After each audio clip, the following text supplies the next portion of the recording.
What happens when a president's insult doesn't just backfire, it ignites a movement. The moment President Trump smirked into the microphone and called Congresswoman Jasmine Crockett low IQ on national television, he didn't realize he wasn't just attacking a politician, he was striking a match that would set fire to the quiet fury of millions. The air in the Pittsburgh auditorium was thick with the usual palm cameras, flashing, the aides murmuring, the president's teleprompter scrolling through rehearsed lines about education reform. But when a reporter dared to bring up Jasmine Crockett's critique of the administration's school funding disparities, Trump's grin twisted into something sharper. "Oh, Jasmine Crockett," he drawled, rolling the name like a bad taste. "Real low IQ. Not someone you take seriously." The room froze. Not because the insult was new. Trump had mocked plenty, but because of who he had chosen to target. Crockett wasn't just a congresswoman. She was a black woman who'd spent her career fighting for public schools, the daughter of teachers, a lawyer who'd defended the poor, and she'd just handed him a binder full of data he couldn't refute. So he went for her intelligence instead. The clip exploded faster than a gas leak. Twitter lit up with screenshots. TikTok stitched the moment into memes, some mocking Trump's delivery,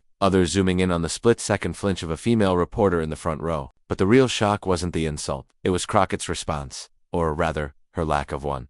Her social media stayed dark. No fiery tweet, no press conference, not even a cryptic quote. Just silence. And in that silence, something unexpected happened. People started listening. Not to Trump's jab, but to the words Crockett hadn't said yet. Teachers posted selfies with low IQ, scrawled on whiteboards.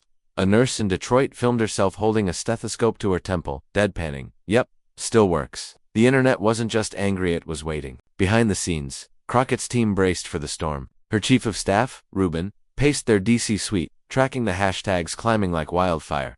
"They want blood," he warned. "Either you give it to them, or they'll invent it." But Crockett, curled on the couch in a hoodie, didn't reach for her phone. She was watching something else, a video of an 11-year-old girl in Houston, lip-syncing her old house floor speech about school lunches. That was the audience she cared about. "I'll talk," she finally said, but not to him. When she walked onto the Palmer Night Show no makeup team, no prepped sound bites, the country leaned in. Palmer didn't soft-pedal it. "Where's your head at today?" he asked. Crockett didn't blink. "I'm tired. Not of the fight," she explained, but of the script. The one where women, especially black women, had to either scream to be heard or smile to be palatable. She talked about her parents' crumbling classrooms, about the boys in her district who thought smart meant white, about the quiet cost of being called too much your whole life. And then she said the thing that would echo in kitchens and break rooms for weeks. "Some people don't deserve your anger. They just need to see you keep going." Trump, of course, couldn't resist swinging back. At a Phoenix rally, he mocked her little TV moment, expecting his base to roar. Instead,